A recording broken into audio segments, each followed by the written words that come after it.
will face a tough test against Premier League rivals, talking about Chelsea. Kingsley, somehow I know when the fixtures was done, we talked about it, with the little time that we had on Friday, but then here it is time for we to properly take a total evaluation and a look and the possibility of some of these teams that may just go through. Now, first off, 6 English Premier League qualified first as among the top 8 teams that finished first without going for the playoff. And these 6 teams have surprisingly, yes, not even one has been drawn against each other. That is the 6 English Premier League teams. Will you want to say that this is an advantage for English clubs? Definitely an advantage, Mike. Definitely an advantage, at this point in time, because in as much as they've not been paired, together, it will give them that opportunity, to at least, for we to have one English team, in the final of the UEFA Champions League this season. All right, so I think it's a huge advantage, and then we want to give kudos to the Premier League as well, for providing the 6 teams at this stage of the UEFA Champions League. It really shows resilience, much tenacity, of course, from the league, producing 6 teams in the UEFA Champions League, and that's why, of course, people have always, referenced the Premier League to be one of the best leagues, in the world. So having 6 teams at the knockout stages of the UEFA Champions League, I think for me, is really, of course, a huge one. And with the chances of having 6 teams, we should expect at least, 1 or 2 of these teams to be in the final. You can't have 6 teams, at this stage of the competition, and at least we don't see one of them. Maybe, let's say, semi-final or final to say for me, because as it stands now, we just look forward to see what, of course, they'll be able to bring to the table. So let's just see how far they go. It's not about the number; it's about what the teams could be able to bring to the table as it stands. Arsenal has been very fantastic. They finished top of the table of the table in the league phase of the competition. They also talk about the likes of Liverpool. You talk about Manchester City and the likes of Newcastle United. These teams, of course, they've shown resilience, and I believe with what we're saying, they can be able to prove themselves going forward. All right, away from that, first off, we want to take it, bit by bit and dissect it in different angles. Out of these 16 teams left, 9 have not won the UEFA Champions League, and 7 has won the UEFA Champions League, which is, Paris Saint-Germain, Chelsea Football Club, Liverpool, Real Madrid, Manchester City, Bayern Munich, and Barcelona. These are the teams. Yes, 7 of them have won the UEFA Champions League, and 9 out of these 16 have never won the UEFA Champions League. With these stats, does it seem to you that we are going to have probably a new UEFA Champions League title holder this 2026?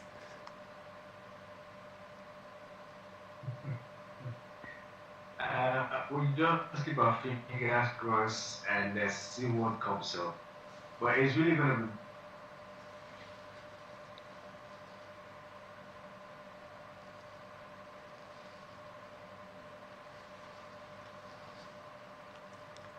Hello, are you there?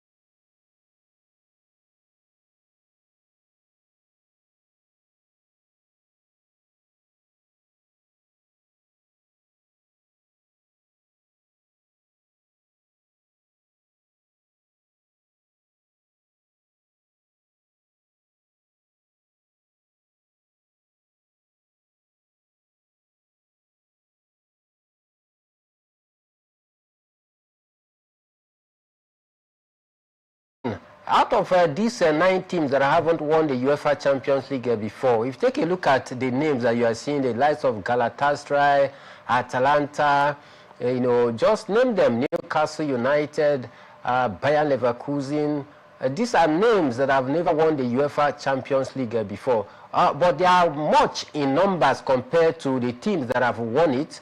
Out of 16 teams, 9 have never tested it. 7 teams have tested it. So do you think that these teams have what it takes to be able to break that jinx and write their name among UEFA Champions League winners? It's not going to boil down to their performance. It's at this stage or at this point of the competition, I can't write any team off. If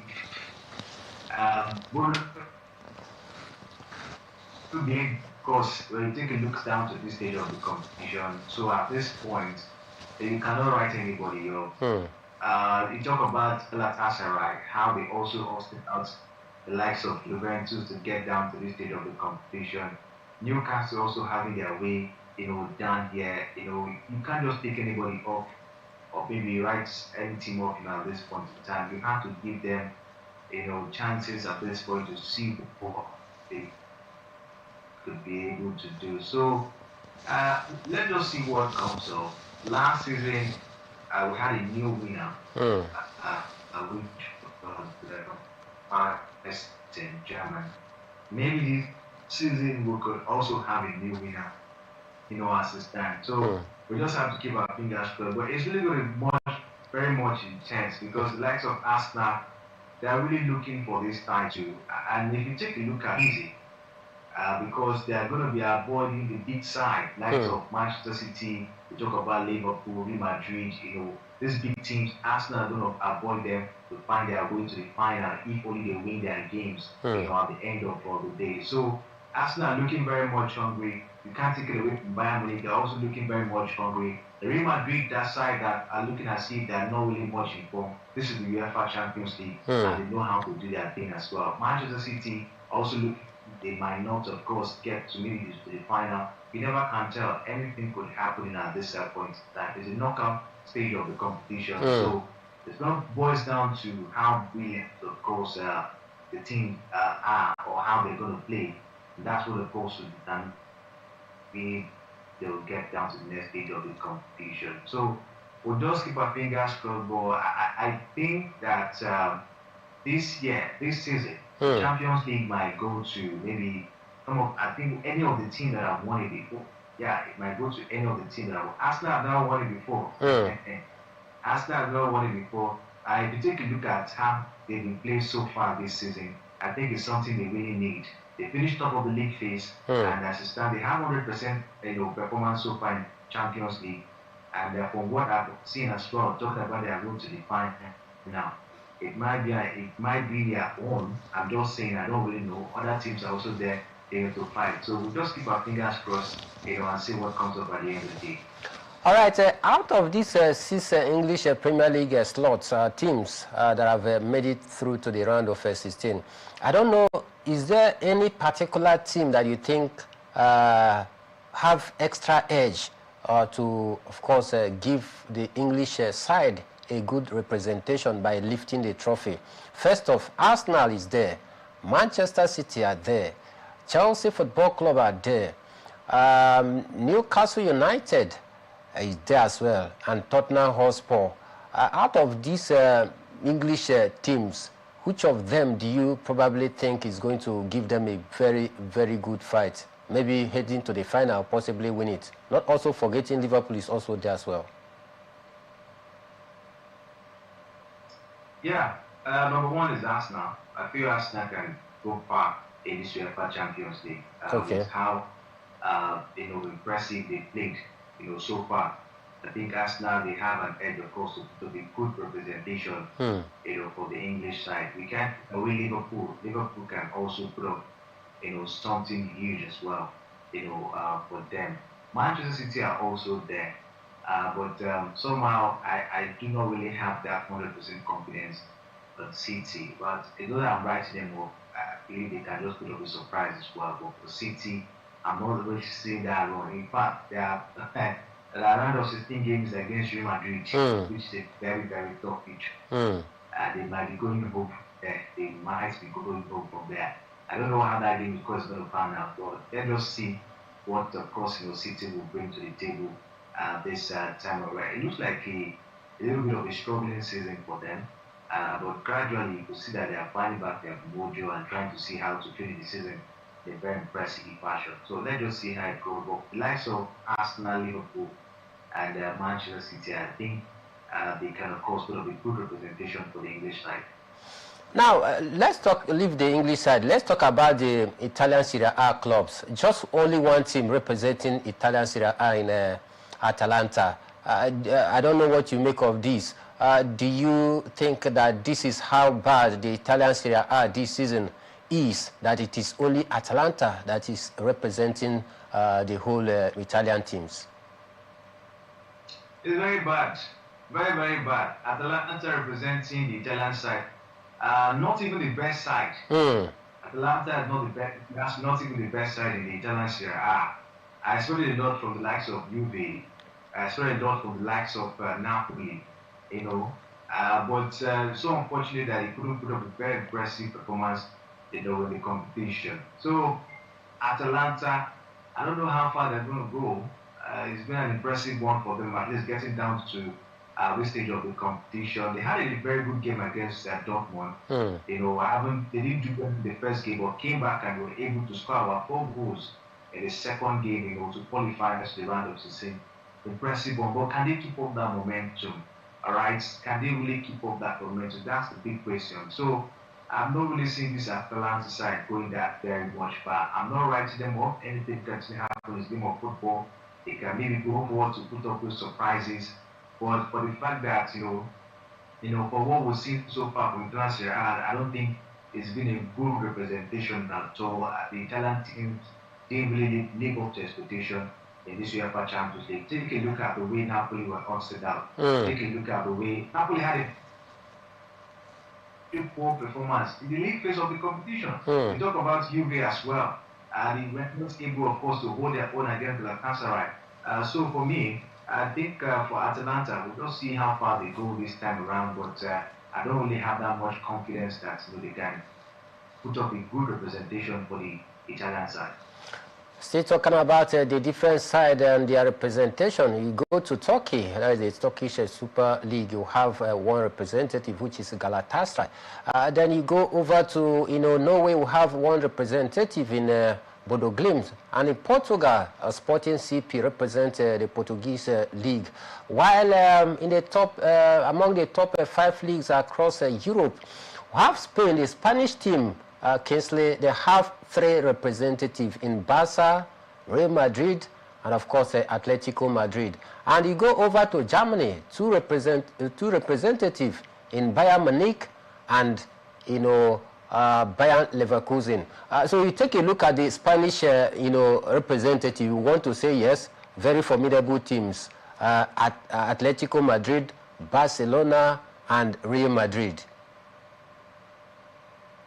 Formidable indeed, Mike. Very formidable. And that's why, of course, the La Liga is the second best league, of course, in the world. They always try to maintain, you know, performance, you know, as a stand, especially from FC Barcelona. But I'm a bit afraid, Mike, you know, for the Spanish side, because you take a look at it, Barca are not in their best form. True. Barcelona are not in their best form. Is it the Atletico Madrid that have epileptic, you know, performance? All right, they win today, lose tomorrow. I don't really trust them at this point in time. Real Madrid, not also in their best form. So you ask yourself, how far can they go? That's the thing. So for me, we'll just keep our fingers crossed now at this point in time. I really expect a whole lot, you know, from FC Barcelona. This was not how they started this season. I'm really, really wondering why they're just struggling, you know, from the previous games, of course, you know, we've seen at this point in time. Atletico Madrid are not really consistent. Thanks for Ademola Lookman, who has, of course, you know, come to bring their morale booster for them. We've seen them trying to fire this time around. For Madrid, we'll just see what, of course, you know, they bring to the table. For the Spanish side, I don't really have that much, you know, confidence that maybe they can go all the way to the final. But anything could still happen. We just have to keep our fingers crossed and see how the games, you know, unfold. All right, finally, Kingsley, because of time, before we leave, the Opta, according to Opta, it has released, you know, the lists and the average quotient number or points to which Opta thinks these are teams that could possibly lift the UEFA Champions League. And in the first position, Arsenal comes first with 27.4% probability of winning the UEFA Champions League. Bayern Munich follows closely with 14.28% ratio to win the UEFA Champions League. Liverpool is in third with 12.83%. Manchester City, Barcelona, Chelsea, Newcastle United, and Paris Saint-Germain complete the top 5. So I don't know whether you agree with Opta with these statistics. He rated Arsenal first, Bayern Munich second, Liverpool third, Manchester City fourth, Barcelona fifth, and Chelsea sixth as possible potential champions of the UEFA Champions League. Do you agree with Opta with this? Man, if that's how it's going to be, I'll be very happy. All right, for Arsenal to win the league. All right, I'll be very, very happy if that's how it's going to be. But if you look at it, strength-wise, based on the performance we've seen so far, I think that rating is not bad at all. It's not bad because Arsenal have been very fantastic right from the league phase of the competition, and they still look like a formidable team. They still look like a team that can go all the way, down to the final. So I'm not going to dispute that. I'm not going to take off that, when it has to do with Arsenal being top there. For Bayern, yes, they have what it takes. Take a look at all their performance so far as well. The likes of Liverpool, I think they also have it. But in fact, all the teams at this point, they have the chance of going all the way, down to the final. But take a look at that rating from Opta. I think it's on point. Arsenal, of course, deserves to be there, especially when you take a look at their performance so far in the competition. All right, Kingsley, I want to sincerely thank you so much for final time. Though it wasn't easy for you to join us on the show this evening, but we just want to thank you for your resilience and passion for the job. All right, this is where we'll be ending it. Kingsley, thanks a lot. I don't know if you have any final word before we leave. All right, no problem. Thank you very much for having me, Mike. We just have to make sure we go through whatever it takes to make sure we give our viewers, what is currently happening or what's happening in the beautiful world of sport. Yeah, Mike, really have much to say. Just wish the teams, especially Arsenal, the very best against Chelsea this weekend. The reason for wishing Arsenal the very best, I don't know what, opted for that reason, but then I know that you are not an Arsenal fan, but then I think you are being very sympathetic to Arsenal at this point in time. Whichever case it is, we also wish Arsenal well in their match. In fact, the teams that plays well tomorrow should take all 3 points. That is what I stand for. But I believe that our viewers have actually enjoyed today's edition of the show. We'll make a return next week. I did a show this evening alongside Kingsley Emmanuel, who joined me via the Zoom line with his incisive analysis on the show this evening. My name is Emmanuel Michael, and we are saying have a very, very nice weekend. The board, management, and staff of Morrison Media Group presents the 2026 Anniversary Celebration Lecture of Morrison Media Group. Theme: Media's role in shaping social change, addressing inequities, and empowering voices. Chairman Alex Ndudi Enebele, FSM, President, Institute of Strategic Management of Nigeria, Chartered. Keynote speaker, Professor Armstrong Idachaba, Professor of Media and Broadcasting Communication. Panelist, Professor Chris Ochonogo, Immediate Past Head of Department, Journalism and Media Studies, University of Port Harcourt. Dr. Ijoma Tobosia, Secretary, NUJ, River State. Dr. Sarah Joe, University Orator and Associate Dean, Faculty of Communication and Media, River State University, Port Harcourt. Dr. Ibiere Koki, Ignatius Aju University of Education, Rumolomini, Port Harcourt. Chief host, Dr. Chinyere Igwe, Esquire, Chairman, Morrison Group. Date: Tuesday, 10th March 2026. Venue: Gate Place Hotel, Kilometer 5, East West Road, adjacent Obirikwere Flyover, Rumosi, Port Harcourt. Time: 10 a.m. For more information, please call Kainde Paul Obofadi 081 063 41777 or Samuel Ajinwo at 090 454 00744. Signed, Management.